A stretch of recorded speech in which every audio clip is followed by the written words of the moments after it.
Welcome back guys. ఈరోజు మనం S3లో files ఎలా అప్లోడ్ చేయాలో మరియు స్టాటిక్ వెబ్సైట్ హోస్టింగ్ గురించి కూడా చూద్దాం. ఇప్పుడు ఇక్కడ మనకి S3 బకెట్ ఒక పేజ్ కనిపిస్తుంది కదా. ఇక్కడ క్రియేట్ బకెట్ని క్లిక్ చేయండి. దీని తర్వాత జనరల్ పర్పస్ని సెలెక్ట్ చేసుకోండి. బకెట్ నేమ్ యూనిక్గా ఉండాలి. మీ నంబర్స్ అని ఇచ్చుకోండి. ఏ పర్వాలేదు. నేమ్స్ ఆల్ఫాబెట్స్ అండర్ స్కోర్స్ మాత్రమే ఇవ్వండి. ఏ బండి సింబల్స్ కూడా ఇవ్వద్దు.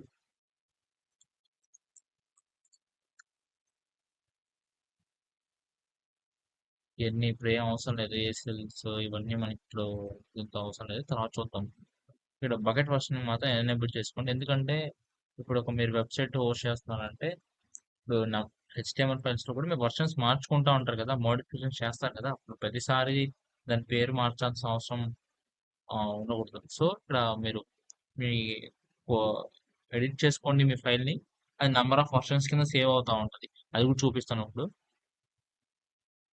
క్రియేట్ బకెట్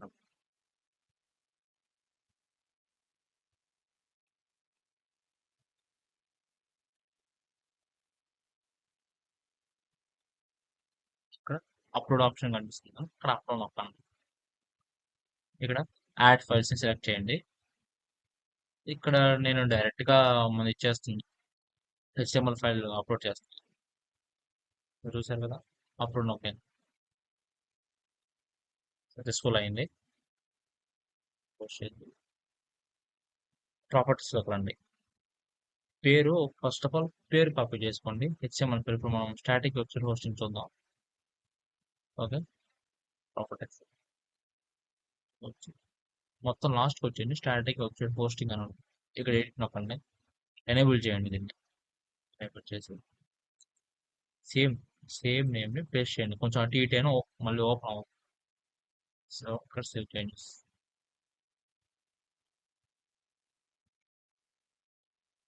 సక్సెస్ఫుల్ గా అయింది. దాన్ని చూద్దాం మనం.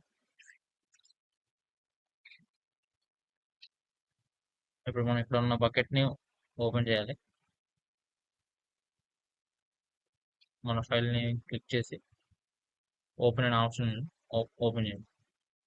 చూసారా, ఇక్కడ శాంపుల్ వెబ్సైట్ హోస్ట్ ఉంది. సో ఇలాగా మీరు స్టాటిక్ వెబ్సైట్ ని హోస్ట్ చేయొచ్చు. ఇప్పుడు బకెట్ హోస్టింగ్ యూజెస్ ఏంటో చూపిస్తాను. ఆల్రెడీ పోస్ట్ చేసిన HTML ఫైల్ లో చాలా ఉంది కదా, మనం దాన్ని మారుద్దాం.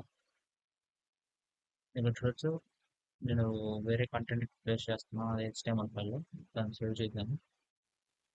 ఇక్కడికి వెళ్ళి బకెట్లోకి వెళ్ళి యాడ్ ఫైల్స్, సేమ్ ఫైల్ నేను యాడ్ చేస్తాను. ఓపెన్ ఇప్పుడు అప్లోడ్ చేశాను.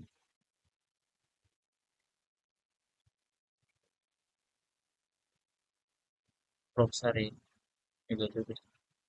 మన ఫైల్ మీద క్లిక్ చేస్తే ఇక్కడ మీకు వర్షన్స్ అనే ఆప్షన్ ఉందా, అక్కడ వర్షన్స్ అని చూస్తే 2 టైప్స్ ఆఫ్ వర్షన్స్ ఉంటాయి. మీకు ఎప్పుడైనా సరే లాస్ట్ అప్డేటెడ్ వర్షన్ నే అది డిస్ప్లే చేస్తుంది. కావాలంటే మీరు డిలీట్ చేసుకోవచ్చు. యాక్షన్స్ ఇక్కడ ఉన్నాయి కదా, మనం చూసుకోవచ్చు మీరు. కానీ ఇప్పుడు లేటెస్ట్ వర్షన్ చూపిస్తాను మీకు. మళ్ళీ ఓపెన్ చేద్దాం. సరే, దీంట్లో తగ్గింది. ఇది పాతది వస్తుంది. ఇప్పుడు మార్చండి కొంచెం. సో అదే చేంజ్. సో ఇలా ఎలాంటి ఎన్ని టైప్స్ ఆఫ్ వర్షన్స్ అయినా మీరు అప్లోడ్ చేసుకోవచ్చు. Thank you.